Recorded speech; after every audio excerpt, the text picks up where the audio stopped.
we know each other from work. Mm. You've told me you've gone through a lot of betrayals. Um, can you give me some context, whatever you're comfortable sharing, of some of the biggest betrayals that you faced in your life? And then I want to dig into that. So the biggest one, my brother molesting me when I was 14. I remember I was younger. He used to have an attic room. I used to go up in his room, and we used to like sleep over and stuff. And he used to go out with his mates after school and stuff like that. And then I won't go into detail of what happened, but after it happened, then I was banned from coming up into his room, stopped from hanging around with his mates. So obviously, I felt as if because I'd refused, I was being punished for something that shouldn't have ever happened. Do you know what I mean? Mm. And I don't know, I think that sort of broke me when I was younger. And I think that's probably why, that's probably what my addictions and stuff stemmed from, or started from.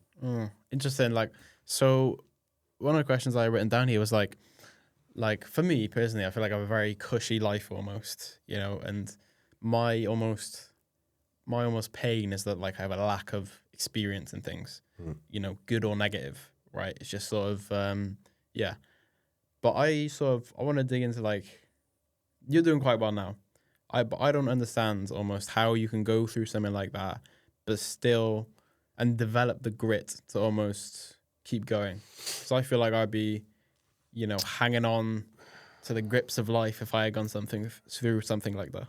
Well, obviously it happened like when I was young. I spent years of going out, partying, taking drugs, sofa surfing, and just living that party lifestyle because I wanted to feel something different. Do you think that's so? So you sort of use substances as a way to escape? Mm. Think a lot of people do that. Yeah. Yeah. That's why everyone's in town on the weekend. Do you think that's like? Do you think there's many people doing that out of like an enjoyment for it? Because from when I went out, I feel like the majority of people who are there for escapism. Would you agree? Yeah. Yeah. I think everyone wants to feel something different. I think a lot of people, I think the way we work, most people are filled up with so many things to do every day. They need that escape. They need a break. Do you know what I mean? It's not like a laid back lifestyle like abroad. It's constant. So that wears down on you. And I think that's why most people are out at the weekend. How did you then? So obviously you're saying like you struggled with it for years, but you still like come out on the other end. So how have you developed that grit over time to have those things happen to you? Sort of feel like that's like an ultimate betrayal in a way, especially since this was like a family member. How have you been able to develop the grit necessary to move past that? To be honest, I think he moved out. And I hadn't saw him for years, and he sort of, when I did see him, he just acted normal. I think that's And I think he probably either thought I'd forgot because I was young at the time, or he was just, I don't know. Do you think I that wouldn't understand from his perspective. Do you know what I mean? But for me, I just sort of like pushed it to the back of my mind. do you think it made it worse? Maybe that it was ignored. I'm not sure. I think I used to ask myself. I used to think, like, how can he just like he'd turn up at my mum's and he'd just be like, "All right, Luke," just talk to me like it's nothing. Although once I went back there, I got kicked out. I was with the partner that the bad relationship, And he'd kicked me out, and I'd gone back to my mum's, and he turned up, or he was upstairs when I came in, and I fucking called an ambulance. Really? I had a panic attack. Couldn't breathe. And I was sort of like trying to speak to the ambulance on the phone, and I couldn't get my words out, but also I was trying to be quiet enough that he couldn't hear me upstairs. Do you know what I mean?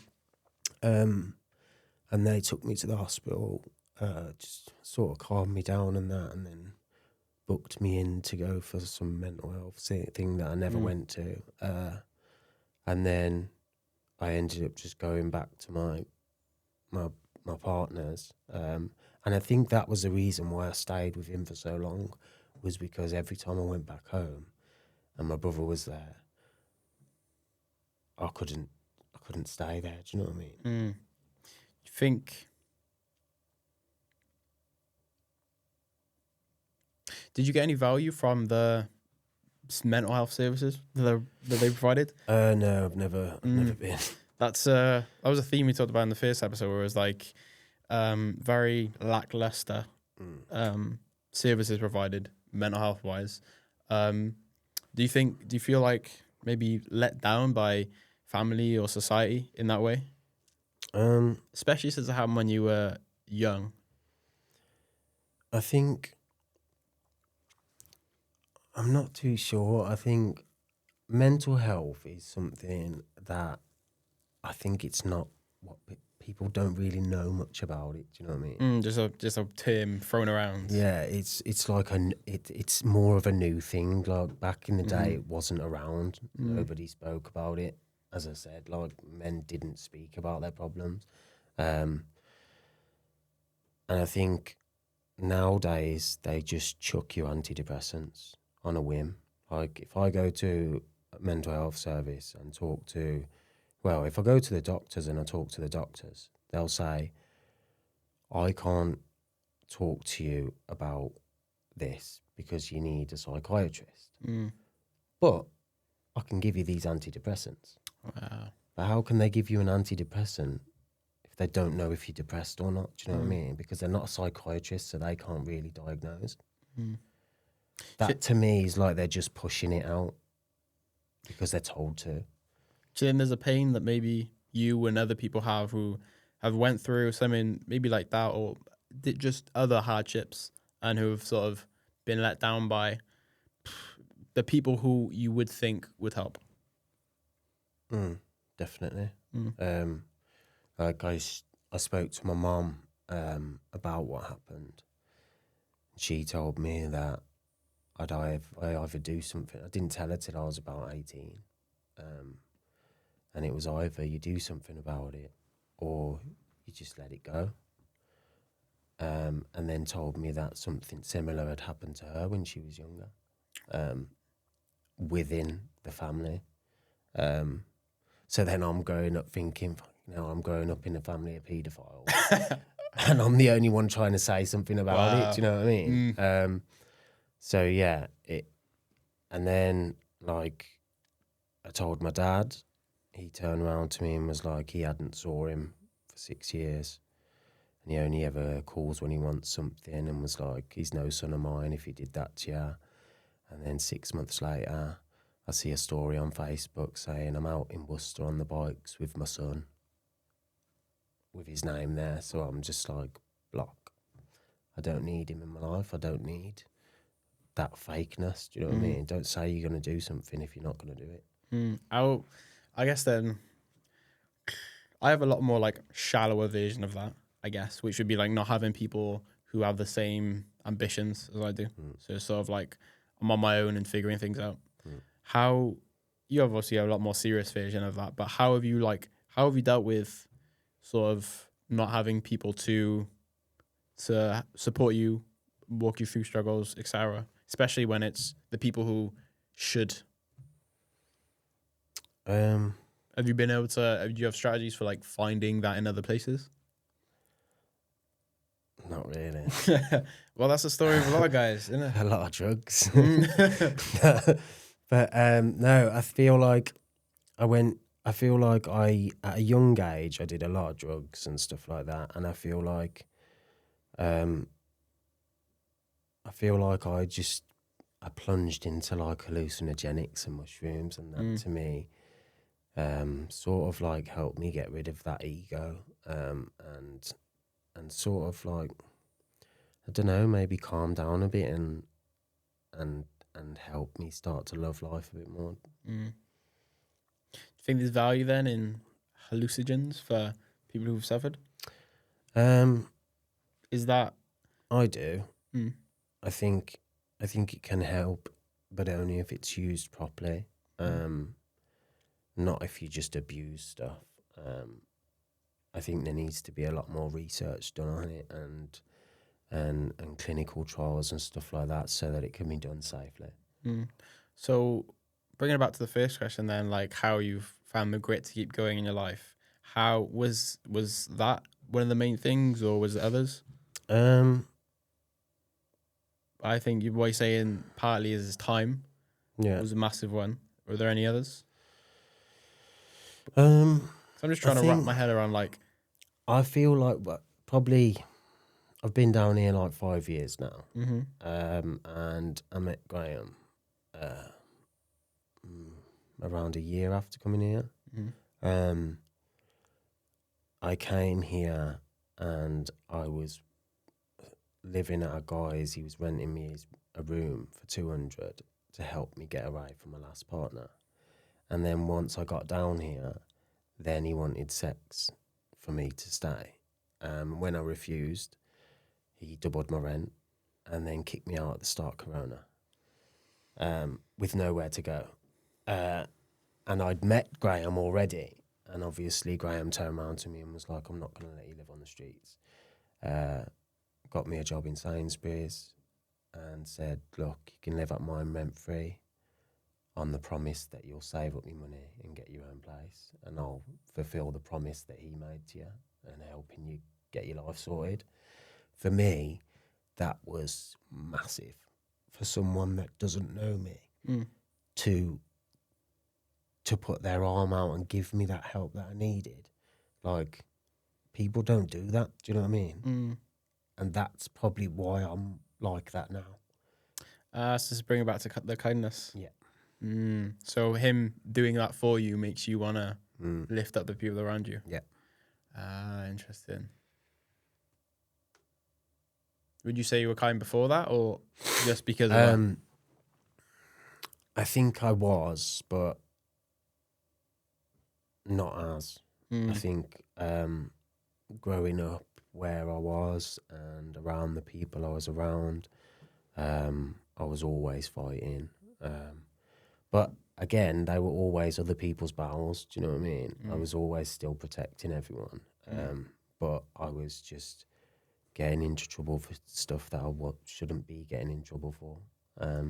Fights were caused because they were doing something on purpose. Do you know what I mean?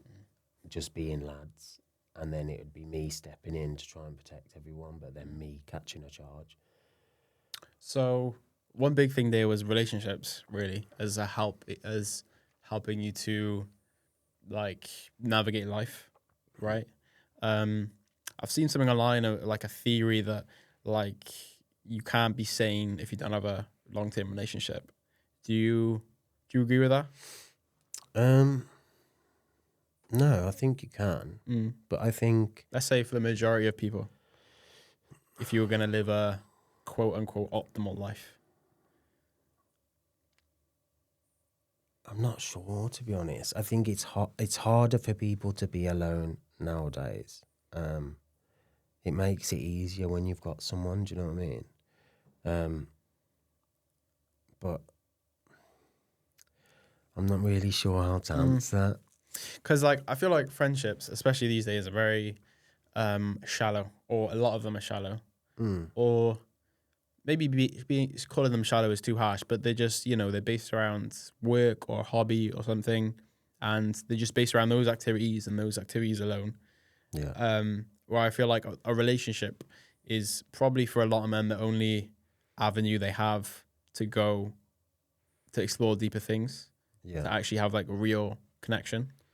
So that's kind of the idea the portrait I'm trying to paint of like, is that necessary for a lot of guys?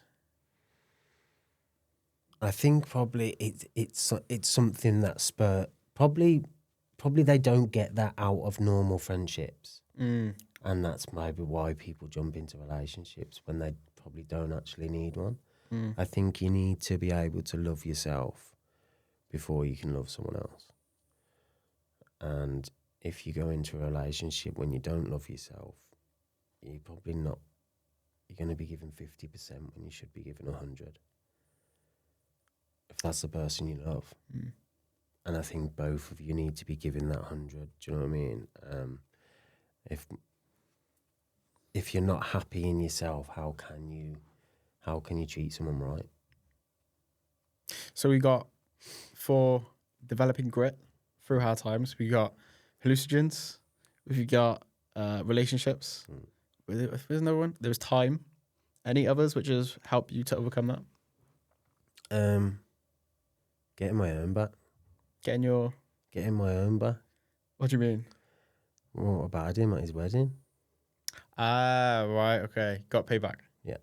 Do you think I feel like a lot of people would say that, like a lot more weak-willed people would call that, oh, that's not necessary. Violence is never the answer. What's your opinion on that? I think violence has always been a thing in my life. Like I grew up getting hit by my dad. Like I grew up getting bullied by my brothers. There's never not been violence. Do you know what I mean? And in my opinion, like someone that does that deserves violence. You stick someone in prison, no matter how long they're in there, they're getting a free meal every day, free education for when they come out so they can get a job. Like, they're cushy. They've probably got a telly, probably got a PlayStation. Do you know what I mean? Like, that's not a punishment. That doesn't deter no one for doing something like that. Like, for me, you hurt someone, they're not going to do it again. That ties into one thing I want to talk about, which is aggression. So you've talked to me about like you've had a lot of violence growing up in terms of afflicted upon you, but also you get into lots of fights with other people. And then also like in smaller ways, which I've noticed when we're at work, like you'll stand up for yourself in some, quote unquote small scenario, which I kind of feel is still like aggression, but just in a like hyper small dose. Give me some context on sort of aggression throughout your life, and I want to then dig into that. So growing up, my dad used to hit me quite a lot. And if I was crying, he used to call me a pussy. So for me, like, I was terrified of my dad. But I always wanted to live up to his standards. Do you know what I mean? So for me, it was like, I found it going into a fight. For me, I'd never fight anyone. If someone's bullying me, someone's saying something to me, I can just completely ignore it or walk away. Do you know what I mean? But if someone's hitting my mate, that's where I'd get the confidence to stand up and do something. But how have you done that? So, like, how have you took like violence inflicted upon you by family, which in a way makes it even worse? How have you took that and almost made it into a virtue in that you use it to help protect other people? I think because could easily, when you felt that, that's not just a pain that's like there when it happens. Do you know what I mean? That pain lives with you for the rest of your life. You don't, once you've felt that pain, you don't want anyone else to feel like that. Do you know what I mean? So if I see your mate getting bullied by two older kids, the first thing I'm going to do is jump in there and make him feel protected and make him feel safe, because I never did. Do you know what I mean? I think that's what spurs me on to be like that. Do you think that was because I didn't have that protection? Do you think that's conscious though? Because a lot of people would just like like be violent with their kids because their dad was violent with them, for example. So like, do you think was that a conscious thing you did to try and do you get what I mean? Um, Because you could just as easily be like going to prison every 5 months, mm. right? Just getting into fights for no reason, but instead you've turned it into almost like a virtue. Is that conscious? I think you have to go through. I think a lot of people go through that type of life and that type of pain, and it breaks them. Do you know what I mean? To then turn into everything you hate, that's weakness. Do you know what I mean? Mm. The only pure strength is coming from that and making it into a good thing. Do you know what I mean? You can't just take a negative and then just make it into another negative. You've got to turn it around. Otherwise, Oh, what's the point? interesting. So you're saying like it takes an additional strength to turn it into a virtue. Mm. Ah, interesting. I feel like if you're just gonna, if you, everyone can just go, oh fuck it. Do you know what I mean? It's not doing that and pushing through and being better. That makes you a good person. Do you know what I mean? That's interesting because you could apply the idea to like anything. Mm. It didn't necessarily have to be violence, but I want. How do you think? How did you do it? Like, was it a conscious thing? I don't know. I feel like I don't know if there's just that strong, like I've been in positions where someone's ran at my mate with a litre bottle of vodka to smash over his head, and I've run and jumped in front of it and knocked the guy out before he's got to him. But I'm putting myself in danger, and obviously I was scared. But at that moment, when I see that my mate's going to get hit, like there's something that just used to take over, like, and I'm not really sure what it was. It was just that desperation to sort of protect the people around me. Interesting. Okay, if I reframe the question then in terms of like, you said it was, I think we both agree that it takes an additional strength to turn sort of bad things which have happened to you and alchemize them into virtues. If I frame the question then as if the baseline like proclivity is to just repeat that behavior, how did you develop that sort of strength of character?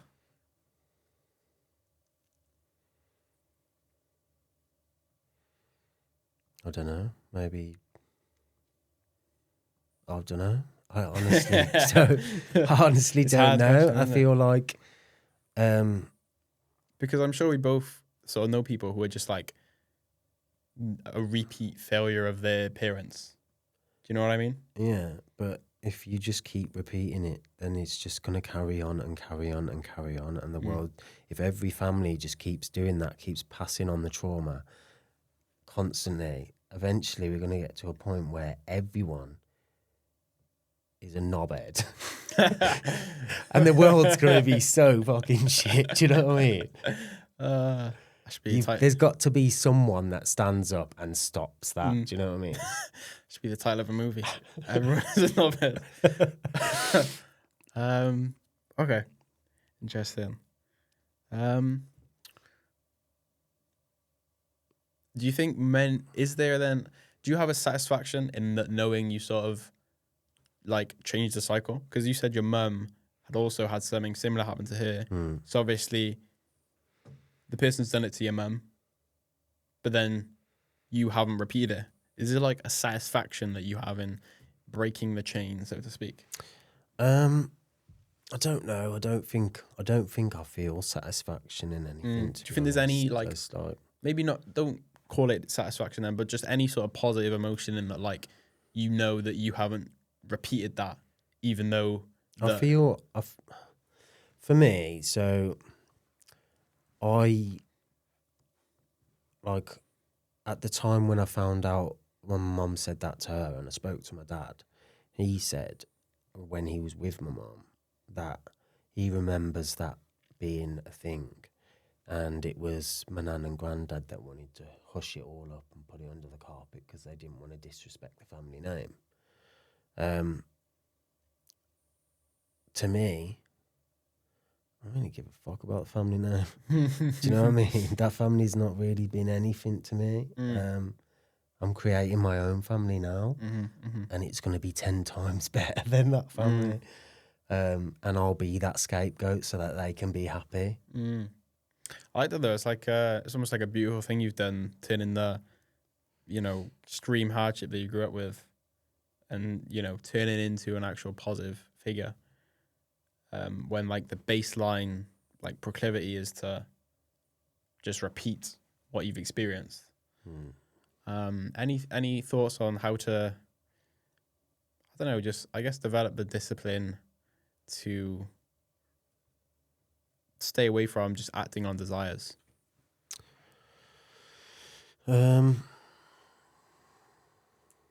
Well, I spent 10 years of acting on desires and doing loads of drugs. Do you know what I mean? So that's true, but you I see think guys who are older who are still in that. You know what I mean? The Yeah. 30s, 40s, still hitting the clubs. You know what I mean? Yeah.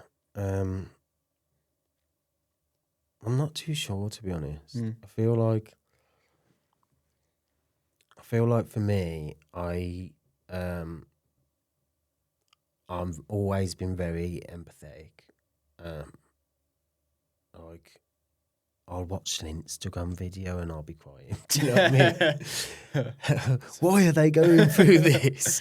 Like, and I just want to help everyone. And I feel like it is nice to be nice. Do you know what I mean? It does make you feel good. And I feel like that's just something for me that, like, I have to pursue doing that all the time. And, like, you just need to kill them with kindness. Like, that's the best way to be. And even if it doesn't make things better, it's still making me feel good. You can be proud of yourself. Yeah. Okay, cool. Next theme is leaving home young. So you told me you left your home young because of an unstable environment. Before I dig into the questions, what was that like? Because for me, it's like 21, still live at home.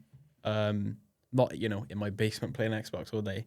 But it's, you know, that's wildly different from someone who's left home at 16, you know, and is couch surfing. So it's like, it's hard for me to even imagine. So tell me what that was like. To be honest, like at the time, I loved it. I had freedom. Do you know what I mean? I could go in whatever time I wanted or stay out. Just to stop you then on like the topic of freedom. So like, it's one thing I've been feeling recently of like, I just feel like you have a lack of freedom in like modern life. Yeah. Any thoughts on that? I feel like it's like your spirit wants to do things, even if it's like really small rules. You want to break them. Do you know what I mean? Do you kind of have that like wild spirit at heart? Any thoughts on that? I don't know. I've always broke rules. Like, rules are there to be broken. Like, I agree. But I'm not too sure. I feel like I have that cheeky character. Do you know what I mean? So I'm always pushing like Boundaries. Yeah, I'm always pushing boundaries, and I think that's just the banter because for me, I like to make people smile and laugh. And that's the best way I know how. Like in school, I was like the class clown that made everyone laugh and probably had to stay home for stay back for detention. But that made me feel good. Do you know what I mean? And I think as long as that's something you need to focus on, because as long as you're feeling good, then you can be good to other people.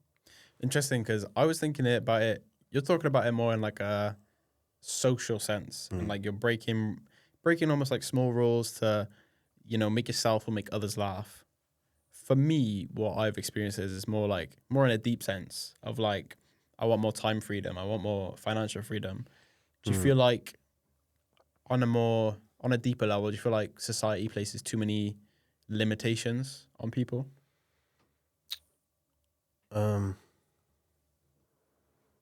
Yeah. Well, I don't believe in societies. It doesn't work. I feel like the water's free, the land's free, all of it is no one's to own. You just acquire something while you're here until you die. All the food is free, like it grows from the ground. Like I don't really believe. I believe society is just a way of controlling the masses for a set few people to profit off.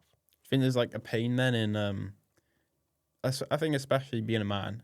I think there's a pain in like having to live in society and follow rules which you don't necessarily agree with.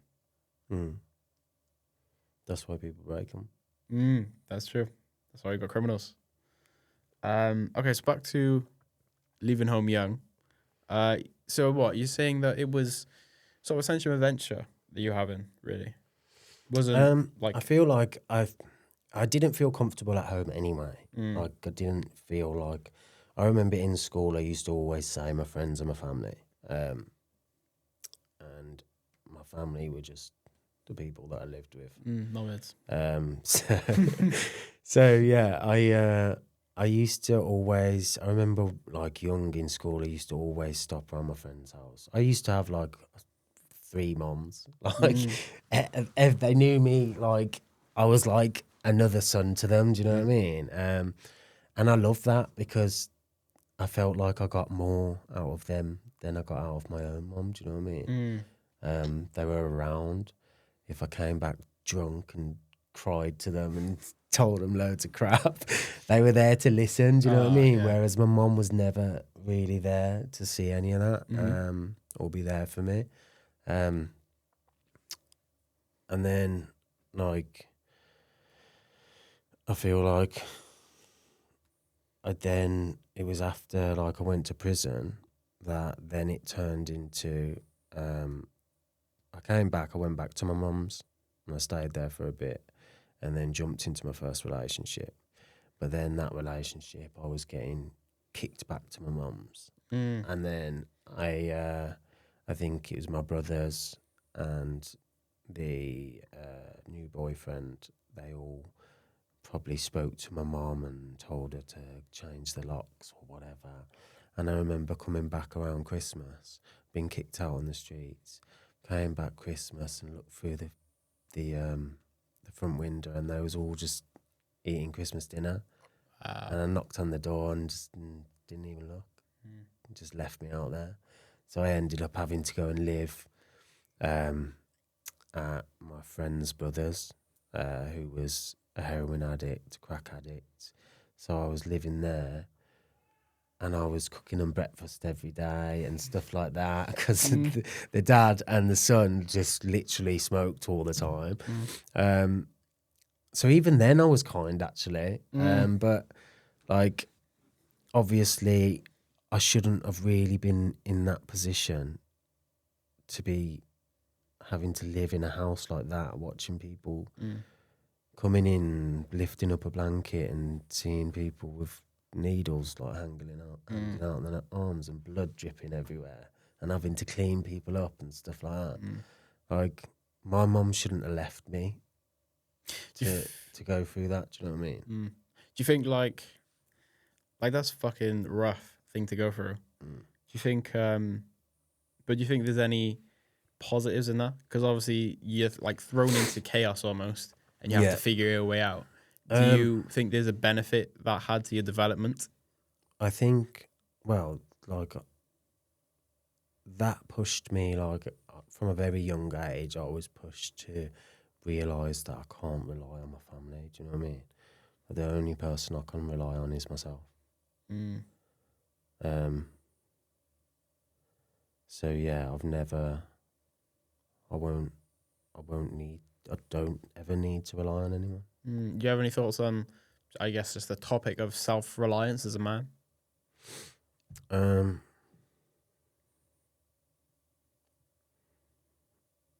really. I mean, I guess it's like resourcefulness is another way of thinking about it. Like, as I'm delving into new projects, I'm getting a lot more resourceful, Yeah. understanding how to do different things. You know what I mean? By myself. Yeah. Whereas if I compare myself to 4 years ago, like I was just an idiot. I couldn't do anything. You know what I mean? Any like did that experience of moving out and having to figure out your way out help you develop resourcefulness? It helped me develop street Mm. resourcefulness. I mean, that's not nothing, and that's mm, helpful. but I think mainly most of the stuff that I learned, like from a young age, I was selling weed and then went on to other stuff. Do you know what I mean? I mean, Um, that's easy to and it was resourceful. It got me money to survive and stuff like that. But it's not really. It's not really a positive thing, is it?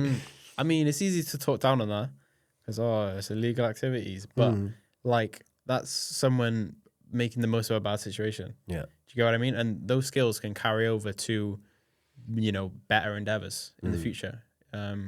Any thoughts on that? Um. Well, if I could move to America, I could grow weed. That's true. I could open my own calf. Because I don't know, like some people could have had your situation where they were kind of chucked out and they could have just like, been here 14 years later, 30 years old, and just like addicted to heroin or whatever, for example. Do you get what I mean? Yeah. So like, I guess.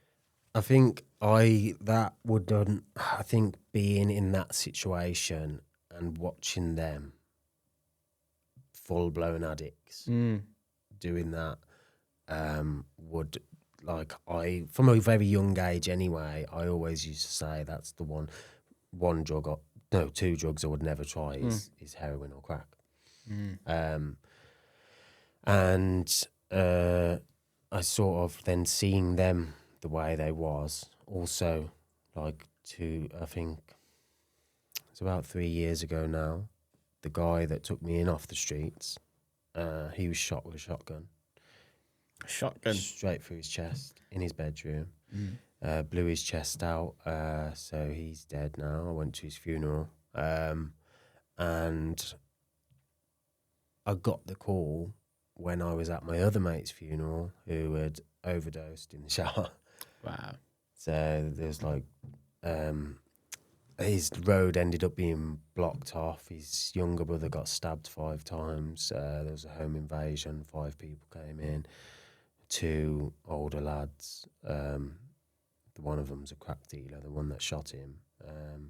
And then 3 15, 16-year-olds that stabbed up my mate as he was running up the stairs to shout for his brother. Do you think there's a power then? So like the theme there kind of is like you use your negative experiences to motivate you to have a better life. Something I talked about in the first episode is like there's a concept of driven or dragged motivation. So obviously driven is like you want something because it's a cool thing to have. Dragged is like you're really scared of something happening. Yeah. Do you think like a dragged sense of motivation is a big theme in your life, and you think it's I'm not too sure because I think going to prison, that was one of my worst fears. That was horrible. what was that like? Like the worst time of my life. I was there. I was lucky. I was only there for a month, but that felt like a year. It's a month longer than me. Yeah.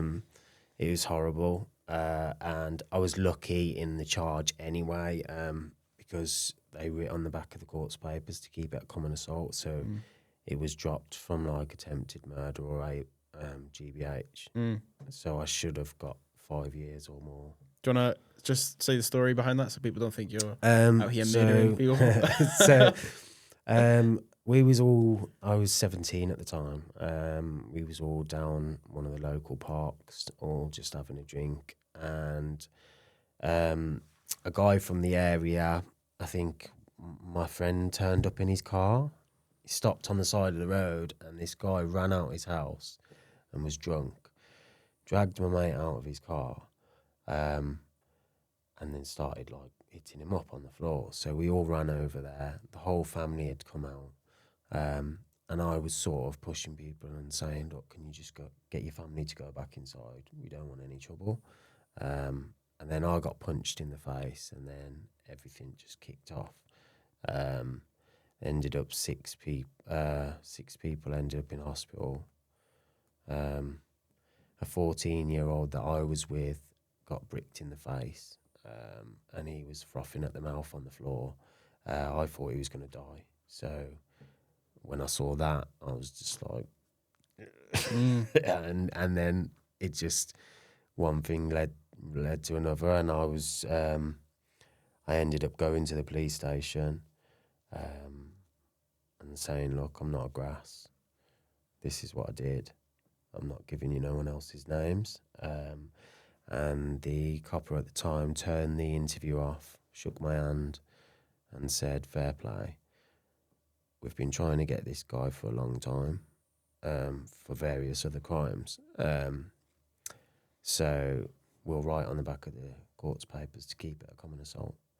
So I went to a hearing where they either up or down the charge, and they were trying to push it for GBH, or attempted murder. And I saw the lady like look at the court's papers and then just literally keep it a common assault, and they was all like shouting and going mad. I went back, went for the actual court case, and I got the worst judge on the day.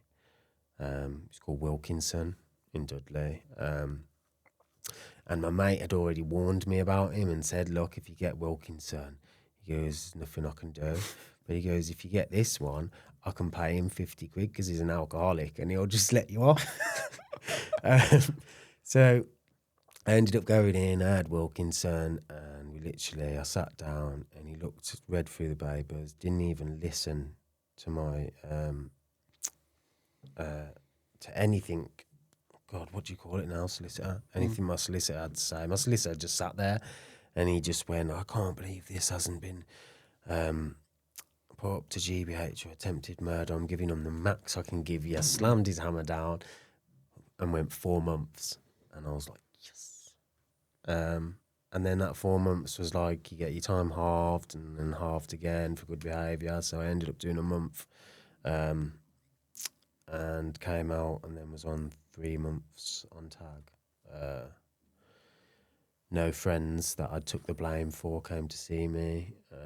So obviously that was again another betrayal. And then that was the moment, like, I remember going into my cell when I first got there. I walked in my cell and I put my head in my hands and I was like, I'm in prison and I'm fucking gay. I was sort of like, and I started piecing myself laughing, and I was like, I think that was the first moment that I actually accepted that I was gay. Because you kind of had to. Yeah. And it was sort of like, I knew it, but I wasn't accepting it. Do you know what I mean? And then I was just like, why am I wasting my life fighting and trying to protect all these people around me? Not one of them comes to see me. Splashing cash and spending money on everyone and paying for everyone's drinks and everyone enjoying it. But then, like, if I ever needed that, do you know what I mean? If I ever needed a helping hand, they'd never be there. So that just spurred me on to just leave. Like. So you think that having that experience motivated you to a better life? Do you think I'm trying to figure out like the best balance of like positive and negative motivation for myself, because like I have a lot of negative motivation and it drives me. I'm up every day pursuing things, but it's like it's kind of rough. You know what I mean? Rough on you mentally. I think I don't know really. I think the only person who knows your mind is you. Do you know what I mean? Like I know my mind, and I think when you're young, you don't really know. So, like, it's a lot harder. Just lack of experience. It hits you harder. I used to cut my wrists and stuff like that when I was like 14, I think. I used to put fags out on my arms, and it was all just to feel something different. How have you then So with a bit of experience, 30, right? How have you, like, what's your experience in finding the right balance between positive and negative motivation?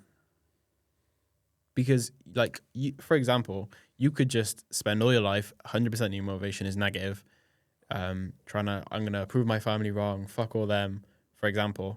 But like, that would do you out mentally, wouldn't it? You know what I mean? So how have you found the right balance? Um,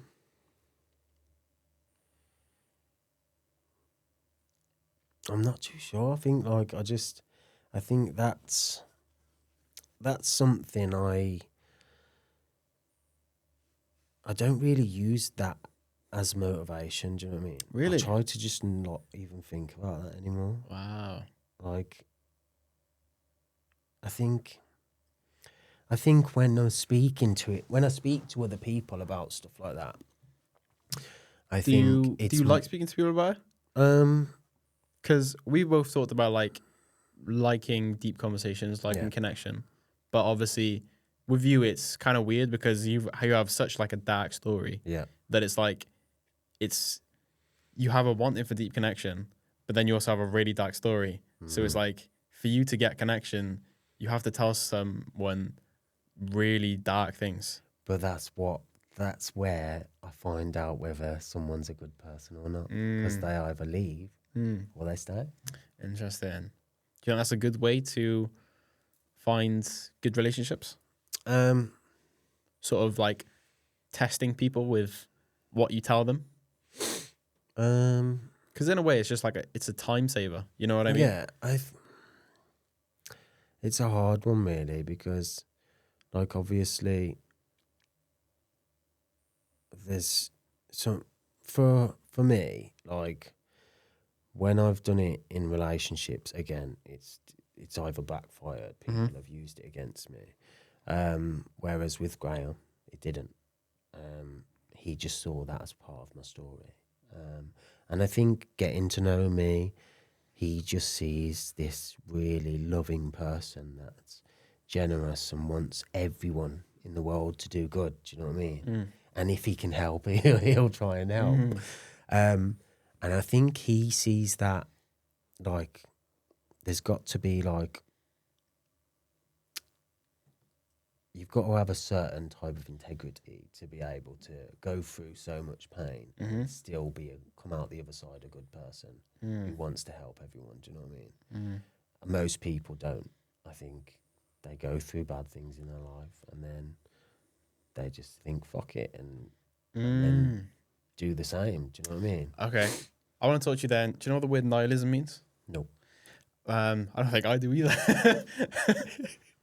I think it's like it's just sort of like a tendency to have like a very negative mindset. Yeah.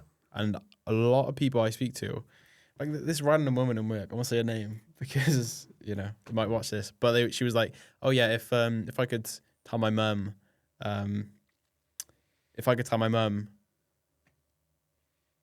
how do I say this?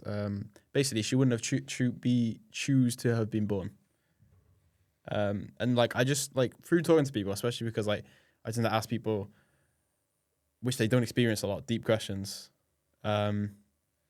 You just get a lot of like casual remarks that sort of they'll kind of laugh off, but kind of tell of like a deeper, Yeah, like they'll negative. say Yeah, something, a one word answer, but it's really there's something behind it. yeah. Do you know what I There's mean? something behind it, Yeah. and I experienced that a lot of just nihilism in people. So how have you avoided nihilism or the temptation to pull towards nihilism despite having a really difficult life?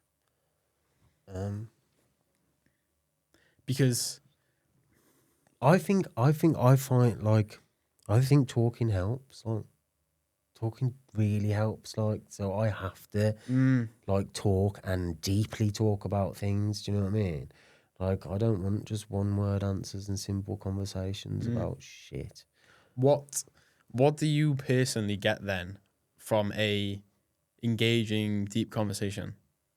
Um, What do you get from it? How does it feel, and what do you walk away with it? It all depends on the conversation. uh,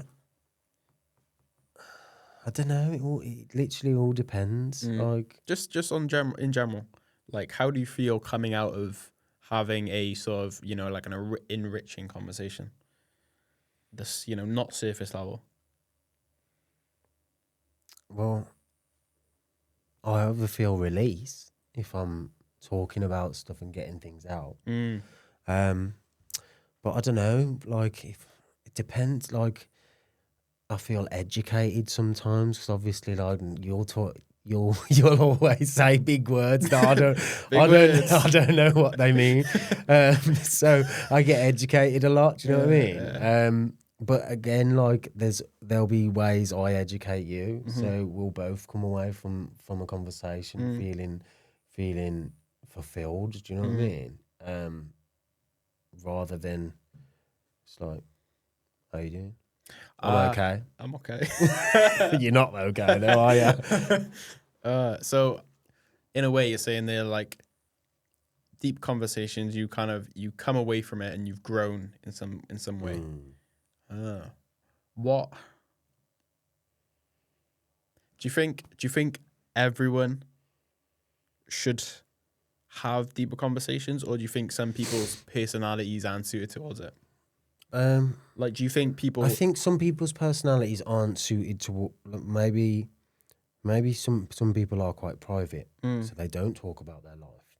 But a deep conversation doesn't have to be about you in general. Do you know what I mean? A deep conversation could be about talking about the stars or the galaxy or what do you think we're on this planet for? Do you know what I mean? Those conversations, and even just like just talking to people about what they do for work or like how they got into that job that they're in and stuff like that. You can be educated by every conversation, I think. But not when it's just small talk. So you're saying it doesn't necessarily have to be like delving deep into their Not into their consciousness and that. Okay, interesting. So that kind of relates back to what you were talking about earlier, like should men talk? So if you were to give a one-word answer to that, it would be yes. Definitely. Interesting. Why do you think they don't then? Because I think, like as I said before, like growing up, my dad used to call me a pussy if I cried. He used to hit me about and stuff. And like men were not supposed to cry. Do you know what I mean? Men are supposed to take charge and be in control. None of us are in fucking control. We like to think we are, but the only actual thing we're in control of is ourselves and our own thoughts. That's the only thing you control. Nothing else. And I feel like a lot of people in life have gone through life thinking they're in control, and then as soon as everything fucks up and they're not in control, they feel they're not in control, or they realise they were never in control. It's too much for them, and I think that's what a lot of suicide is about. How have you? Because you strike me as like in some way I don't understand you, because you have this like extreme vulnerability that you'll give to people upon first like not knowing them for that long, which is kind of happened when I first started talking to you. It's like 5 minutes in, fucking we're digging into the deep details, right.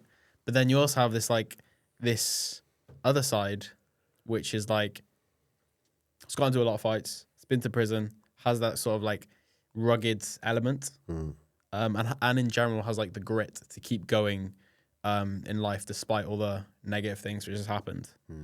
I really like that balance between like vulnerability but also having grit. Like what I'm trying to say is like that having so much vulnerability hasn't turned you into a weak person. No. In a way, it's helped you be stronger. How have you been able to find the balance between those two things? I feel like the vulnerability side, I feel like that's helped me a lot. Do you know what I mean? I feel like when I was younger, I got to the point where I was just angry all the time. I hated my life, didn't want to be here. And I feel like, and that's because I was bottling everything up. Whereas as soon as you blurt that out to someone, like even just a half an hour conversation, but it's gone deep, like you feel so much better. That's why most people are in a kitchen sessioning, like talking shit to each other for fucking hours. But they all feel relief after it, and that's why it's addictive to go and do it, because it's the only chance they really get to have conversations. It's the only time where anyone's confident enough to talk about stuff. Do you think can't remember the word for it, but it's something like there's this concept of when like everyone thinks so like do you think everyone wants to have deeper conversations, but everyone thinks everyone else doesn't want to, and so they don't? Yeah. Do you think that's what's happening? Most people are just going to think, oh, they're not going to want to know my shit. They don't want to listen to my shit. Do you know what I mean? Whereas I'm just like, if you've got shit, spill the beans. Tell me whatever you need to tell me. Do you know what I mean? Like, I'm not here. I'm not on this planet to just talk about my stuff. Like, I've got ears.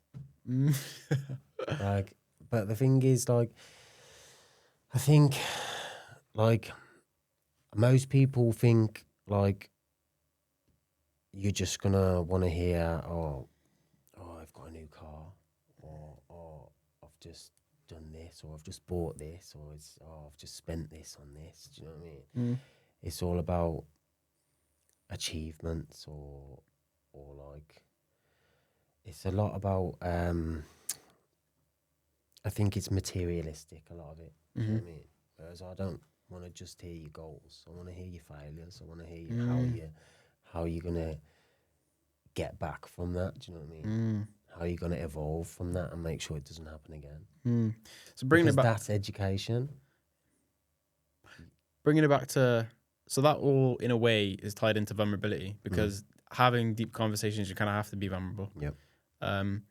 But how have you developed? Because I feel like most people don't have both. You know, they don't have vulnerability and, you know, raw strength, raw grit. But I kind of feel like you definitely have both characteristics. How have you managed to? How do you manage to have both simultaneously? I think, I don't know, it might probably just stems from when I was younger. Stems from everything I've been through in my life. Do you know what I mean? I've had to carry on. So what you're saying, the grit comes from having to continue despite everything which happened to you, and the where does the vulnerability come from?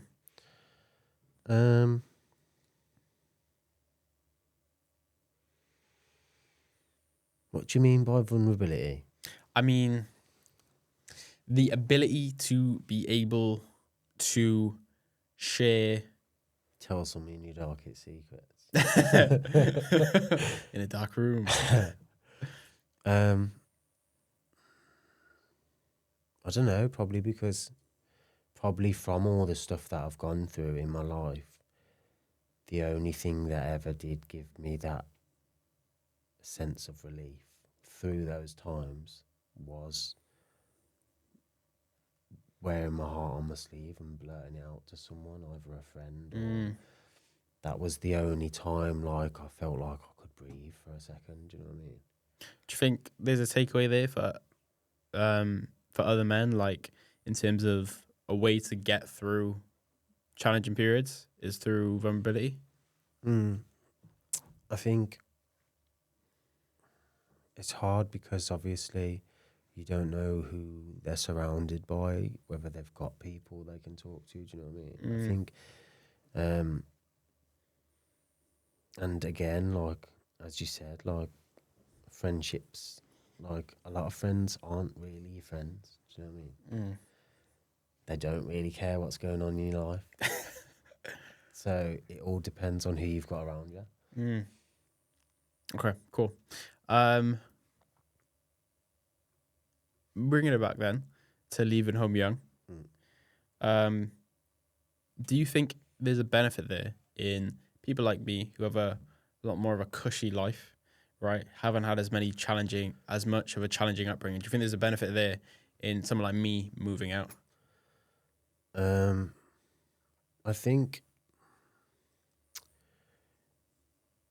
it puts you in a position where you can't.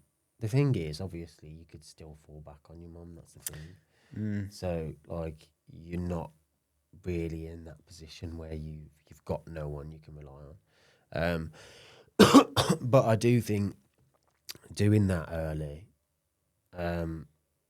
would put you in a position where all of a sudden you realise what owning a flat or a house is like. At home, your mum probably does a lot of the washing and stuff like that.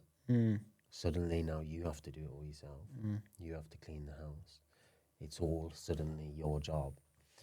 But also when you're young, especially like with the way people are now, that could be a bit too much. Like, so maybe it's probably best to stay cushy for a while and get yourself sorted first. I wouldn't recommend anyone young to just move out. You said something there which was like the way people are today. What do you mean by that? I think a lot of people are. I don't think people are as happy as they should be, or happy with their lifestyles or with the way things are. I thought you meant it in terms of like people today are weak or something like that. No, not at all. I think people have. I think everyone's got it in them to be strong. I just think they probably don't have to use that very often. Do you know what I mean? Isn't there, for me though, there's like a calling to want to be strong or to want to have adventure in your life. What are your thoughts on that as someone who sort of was like thrust into adventure? Are you now at the point where you're like, you want to rest? You know what I mean? Your weary body after all those years. Yeah. I want to travel. I want to do everything this world has to offer. Do you know what I mean? For me, I feel I'm comfortable. Like, I've got my house, I've got my partner. So I'm not really like, and obviously being in a relationship, you have to talk with your partner about stuff. You can't just go off traveling. You know what I mean? I feel like I missed out on that. Like, I feel like that's what I should have done when I was younger. I feel like everyone should do that when you're younger. Like, if you live in a mansion, it's like just staying in one room. Do you think you're not exploring the rest of the mansion? Do you know what I mean? Okay, so you said something there about traveling. Yeah. What do you think? Why do you regret not traveling when you were younger? Because I think England is not the only country on this earth. Do you know what Really? I mean? And I think there's a lot of walks of life that we should go and educate ourselves on, to go and see the other side of the pond. Do you know what I mean? See the way other people live. Because I feel a lot of other people live a lot better lives, more laid back lives. They're not as like full on as it is here. Do you think that? So what you're saying there is you think you gain perspective by traveling. Yeah. What do you think then the tussle between? Because obviously there's a pull when you're young to like, I gotta grind, bro. I gotta hustle, right? I gotta build something. I want to be respected, etc. How do you think you can balance that with wanting to have experiences and wanting to gain perspective? Because obviously, if you go traveling for a year or two, that's a year or two you could be spending building whatever. You build while you're traveling. Interesting. So my mate went to Australia when he was 18. He never came back. Really? Yeah. And now he lives out there. He's got a wife out there. He's got a house out there. I've got numerous mates that live out in Australia. I've got another mate that went to Canada. I think he was doing roofing and he got a job out there. It was paying like massive amounts compared to over here. They put him in his own place and everything, set him up. So he's living out there. Who else? I'm not sure who else actually. But I've got a load of mates that left and never come back. Wow. Because I think they see a life that is a lot better. Tying that back in then to moving out young, do you feel like doing that helped you with being okay with like risk, being okay with being in unfamiliar environments? Yeah, I feel like Because that's the worry I have by staying home. Like it's very convenient, saves me hours and hours a week, which I can use to be productive, saves me loads of money. But I worry that I worry that I have less grit and less tenacity because of it. I'm not too sure. I think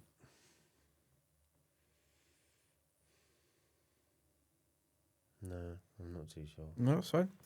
I mean, because to move to another country takes a massive balls. Yeah, You know. Yeah. Yeah, but like I think it's the same as like when you're younger. The first time you get on a bus takes balls. Do you know what I mean? Like you're a bit anxious the first time you get on there and stuff like that. The first time you start getting trains.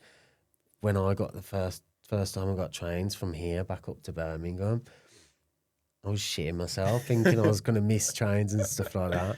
And then like now I'm not asked about it. Like, once you do it and you've done it a few times, it becomes normal. And then you just realise like this little country that you were stuck in is now like one big world.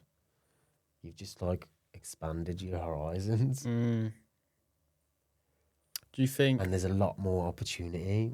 Like by traveling around, you might just meet another person traveling. That could be the love of your life, or could be a fucking business partner. Do you know what I mean? Do you think there's a pain in like not having done that when you were young, not having had those kind of adventures when you were young? Yeah. Well, I never went to festivals. Never been to a festival. I never went travelling with all my mates when they all went. I've been to a lot of places now. So I've still travelled, but just for like holidays and stuff like that. But obviously my mates went for like 2-3 years and stuff like that.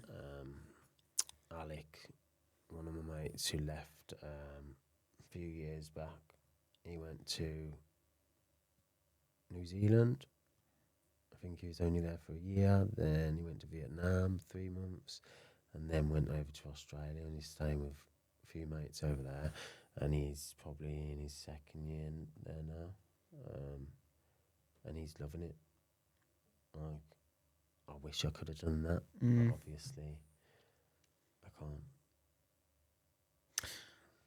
So what? To me, who's 21 years old, what's your advice? I'd save up and go. Like. Really? Yeah. If I was 21 now, I'd save 5-10 grand and I'd go for a few years. The only thing I have against that is like, I'm like, that 5 to 10 grand could be used towards a business or something. That's my immediate like, I don't know. It could, but I see the value in it. Also, you could go over there and end up making a business over there that makes 10 times more than over here. Do you know what I mean? You could come into contact with, again, the love of your life that you settle down with. My other mate went over there. He met a girl that ended up staying in the same, I think they was in like a hostel or something, like a backpackers hostel. And he met a girl. They're now been together like 3-4 years. She's from Mexico. and they're getting married this year. Let's go. So they met traveling Mm. and then stayed together. And he's a better person because of her. Do you know what I mean? Mm. There's a difficulty there though of like choosing opportunities. Very privileged problem to have, I guess. Mm. But you know, you still don't want to make the wrong choice. I I don't want to, sink 10 grand into traveling. I'm But I worried don't that. think when you're this young, your life shouldn't be business. Your life Mm, shouldn't be, your life should be having fun, enjoying yourself and seeing the world, do you know what I mean? And growing. And then you should be able to, once you've got that knowledge and all of that stuff there, mm-hmm. then you can think of a business and stuff like that. The only reason we have to do it so early is because this society forces us to do that. Interesting. That kind of feeds back into like we were talking about freedom. Mm. Do you think there's a liberation in traveling, in Yeah. sort of being like kind of semi wild and just Mm. roaming? Yeah, I think like, Because I feel so like. the way I see it is like it's like we're part of a cult, yeah, and we swap 60 years of our life for 20 years freedom at the end, yeah. Mm, Why isn't that 15, 20 years of freedom at the start so that we can go around and literally enjoy the world and get everything we need from it, and then we start working? Do you know what I mean? I've Because never. the way it is now is that you give up that 60 years of your life working, yeah, and then at the end you got 15, 20 years freedom, but you're all old and decrepit. You can't you can't really do anything then. Do you know what I mean? I've never thought of anything like that in my life. Mm. That is. Did you get that from somewhere? I'm not sure. Probably. Probably. Mm. Wow. It is though, isn't it? That's a very interesting idea. Do you think? So what? You'd say just go. Yeah. Just go. Just go. Just go. Full stop. Yeah. Mm. Nothing else. Just go. Just go. Mm. What I about? feel it's a massive it'll be a massive eye opener. Do you know what I mean? Mm. Like all you know here is this one room, and there's loads more rooms in the house that you can go exploring in. That you can meet other people from different cultures. Like I think that's a vast amount of information. That's good. That's And I just. feel like a lot of people are a lot nicer in other countries as well. You think so? Completely different to here. Completely different. Come to England, everyone's all bloody miserable. You go to I went to Malta. I went to Malta for a week with the mate that went, Alec, that went travelling. And we went there for his birthday before he went. And I went there and I noticed every day at like 5, 6, like the island's only small. You can get from one side to the other in about half an hour or something. But anywhere along the shoreline, like at 5, 6, everyone's finished work. They're all at the fucking beaches. Like even when it's dark, they're all like sitting around the shorelines and that. And everyone, like, we went into the middle of the town. They had like someone had dragged like speakers into the middle of the town and was playing music. Everyone's just dancing and that. Like everyone knows each other. Everyone's happy. Like everyone's like there was a joy there that like I'd never seen before. Do you know what I mean? And that was a regular thing. What everyone did at 5, 6, they're all out of their houses, down at the beach, watching the fucking sunset or like swimming in the water. Like, and everyone's just friendly. Do you think there's like that you said there's a joy there you've never experienced? Do you think that's? Do you think maybe just the word of joy is like is not really present in like the mundane day-to-day worlds that we kind of live in the UK? I feel like most people go to work, you wake up, you go to work, you get back, you sit in front of a screen doing nothing, just sitting there still, watching whatever program's on. Like, you're not really doing anything. Do you still, because I have this like, well, in a way, that's why I do the podcast, is why I've started a podcast, is like a call to adventure, and a call to explore different things. Yeah. Have you felt that, and do you still have that as you age? Because in a way, that's why you were interested in traveling. It's like a form of adventure. Yeah, I think, like, I don't think that'll ever be gone out of me. Like, I still want to travel. I still want to go places. Eventually, I want to move abroad. I don't want to stay here.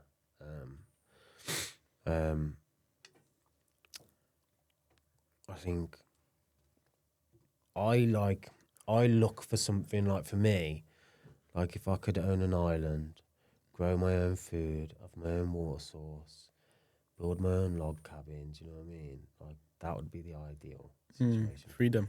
Yeah. Freedom. And getting up every day, going out to catch some fish or to tend to the garden, that's living, do you know what I mean? Going out to a factory to scan, that's not living. You're just, like, surviving the only way you can in this society. It's very mundane, isn't it? Yeah, like day-to-day life. Yeah. I even feel like for me, even with, if I'm trying to learn some new thing online about the podcast, it's still kind of like online in front of a screen, but it's like interesting. I'm pushing myself. I'm having to learn new things. What do you think about how, in a real world setting where we kind of, we actually live in the UK, we can't buy an island, we're not rich. No. How do you think we can pursue adventure while not being unrealistic? Easy question, right? Get rid of our TVs. Hey, I support you. If we all got rid of our TVs, all of us would be sitting at home twiddling our thumbs thinking, what are we going to do? It would push everyone to go out and do stuff. Do you know what I mean?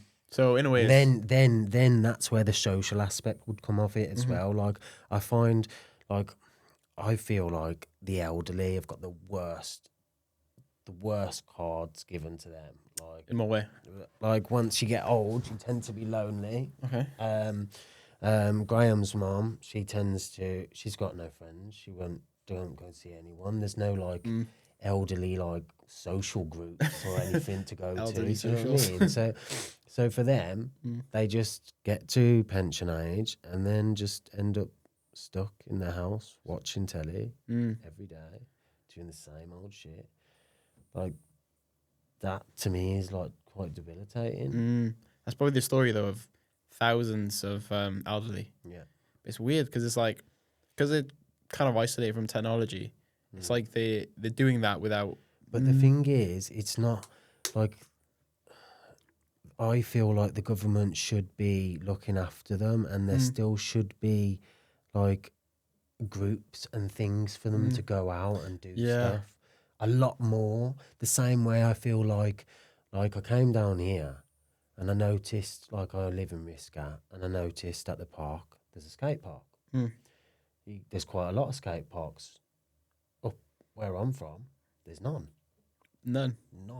Damn. We had one, and it was a few hours away from us, but that was the only one I'd ever known of. So, like, we had nothing to do when we was younger. Whereas down here, I feel like they've done more for the kids. I feel like money needs to be spent on that, like, finding things for the young people to do when they're younger, so that they don't end up going into drugs and other stuff like that. The same way something needs to be done about elderly, so that they're not ringing up to go into hospital just so that they can talk to a nurse and filling up the hospitals so that there's no space for anyone else when there's nothing really wrong with them. They just want some company. Okay, so there's a theme there of, like, society or governments or something like that kind of letting down people. We talked earlier about mental health services failing you. Yeah. Now we've talked about society kind of failing kids and providing like proper, not destructive ways of having fun and socializing. And whenever, can't remember. But what do you think we can do to, I guess, be self-reliant in the face of things like that happening? Because, like, sure, society, it would be nice if society should provide the things, and perhaps it should do it. But if they don't, how can we develop the self-reliance to, you know what I mean? Maybe, I'm not too sure. There's probably... Because for me, it feels like it takes a Herculean level of effort to like keep every aspect of my life in control. Do you know what I mean? It's like I feel like I have to work 24/7 to make sure every aspect is dialed. Yeah. And it's like no one's coming to help me. It's like how do I don't know. Do you get what I'm saying? But but that's the reason why I think a lot of people are selfish in England is because you're forced to think about yourself all the time. What do you mean by forced? So let's say someone on minimum wage, yeah? If they're single and they've got a flat, after they've paid for their flat, taxes, all of that type of stuff, their food, and then if they've got a car, petrol, insurance, all of that stuff, after minimum wage, you're probably in the reds already. You've got no money to socialise, to go out or anything. If you smoke, you can't afford that. Like, you've literally got no money left. So then you're taking out a credit card to loan. So then you're going to get yourself into debt. And that's why I feel like in that position, people jump into relationships too soon because it's easier to pay bills. Do you know what I mean? Okay. There's lots of things that can come from that. Do you know what I mean? It can cause people to get into debt because they don't have enough money, and especially like people that aren't educated or aren't in a position to get a better job. You're sort of stuck at the bottom. You can't really go anywhere. How have you developed I guess, bringing it back to grit? Like, it's for someone in that situation, let's say, it feels tough. You know what I mean? If they're even trying to make steps to move out of that, they're working 40 hours a week, maybe plus a relationship, maybe they have some health issues. How do you sort of, and like we said, society is failing people in a lot of ways. How do you develop the skills to be able to navigate modern society? I don't know. We're cooked. It's sort of like,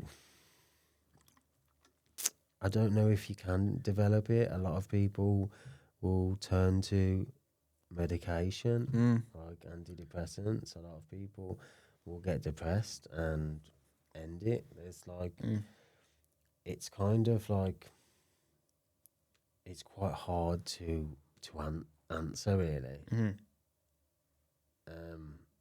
And I suppose I feel like I've probably developed that from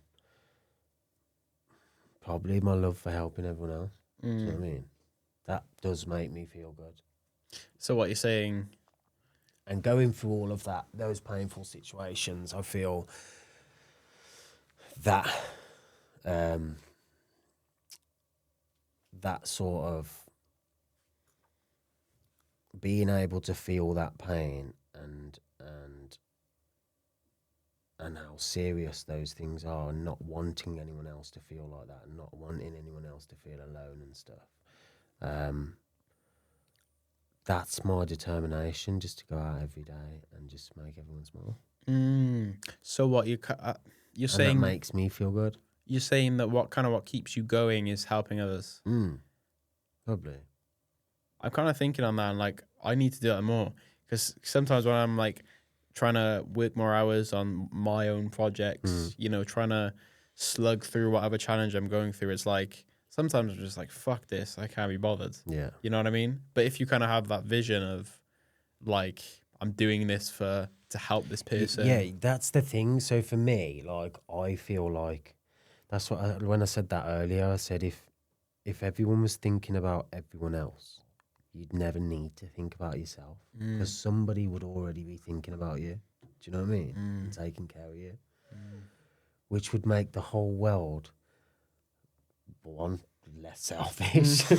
And I feel like it would just everyone would feel good. Do you know what I mean? Like a lot of the time when you don't feel good, you're thinking, oh, fucking hell, they're not like it tends to be about someone else, do you know what I mean? Or about like someone not doing enough or something like that, do you know what I mean?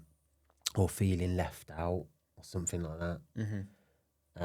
Whereas if someone's always thinking of you, if you're always thinking of everyone else and doing the things that you think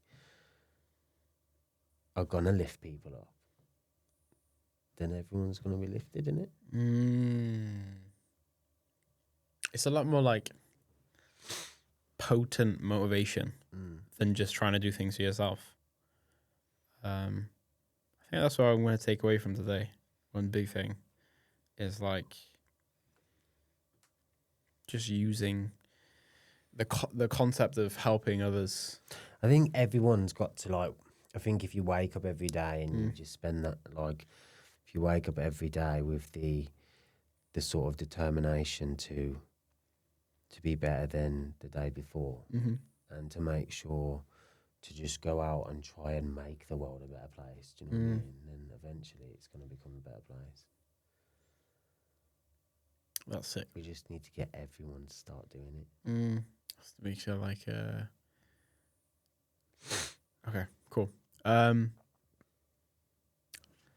Another thing I wanted to talk to you about was I've titled that every man holds a secret. So I told you about this. So obviously, you struggle with coming out to people. I think you told me that like over time that's got a bit easier. Yeah. I'm not even necessarily interested in that, but just what that represents. So like in a way that just represents a secret that you hold. Yeah. That maybe some things should be kept a secret, but I think that's one of those things where, you know, it would be nice to be able to tell a lot more people. I think every man kind of has one of those things, you know, a secret of that form. How have you sort of learned over time to be more vulnerable with that secret? I feel like I should never have not been vulnerable with that. Do you know what I mean? I think if I was brought up right, if I had a dad that wasn't racist, that wasn't fucking anti-gay, like if I wasn't around that, and then like I would have, and I like Karen at work, she says like they bring all of their families all brought up to be who they want to be. Do you know what I mean? Like if you're installed with that confidence, like what you should be from your parents,